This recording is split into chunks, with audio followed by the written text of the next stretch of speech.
Welcome to మన TV. YSRCP IT విభాగం ఆధ్వర్యంలో అనంతపురం ఆర్ట్స్ కళాశాల వద్ద నిర్వహించిన సమావేశంలో జిల్లా అధ్యక్షుడు వై రాజశేఖర రెడ్డి మాట్లాడుతూ అనంతపురం సోమలదొడ్డి దగ్గర ఉన్న నారాయణ బాయ్స్ హాస్టల్ క్యాంపస్ లో ఎంపీసీ మొదటి సంవత్సరం చదువుతున్న టీ చరణ్ ఆత్మహత్యకు నారాయణ యాజమాన్యమే కారణమన్నారు.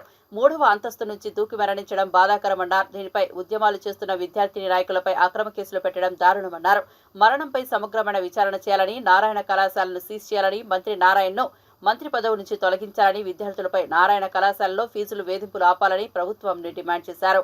ప్రభుత్వ నారాయణ చైతన్య కళాశాలలో ఇష్టం వచ్చిన రీతిలో ఫీజులు వసూలు చేస్తున్నారు. తెలుగుదేశం నాయకుడు మంత్రి నారాయణ సమాధానం చెప్పాలి. ప్రభుత్వం చేస్తున్న హత్యలుగా ఇవన్నీ పరిగణించాలి. ప్రభుత్వ అండతో నారాయణ చేస్తున్న దోపిడీని అరికట్టాలన్నారు.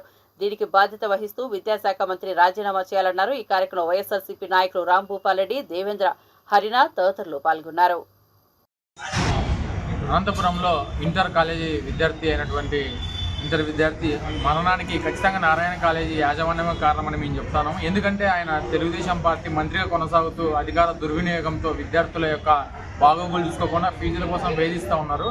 కాబట్టి నారాయణని ఫస్ట్ బర్తరఫ్ చేసేసి విద్యా వ్యవస్థలో సమూల మార్పులు చేయాలని చెప్పి మేము మొదటి నుంచి చెప్తా ఉన్నాము.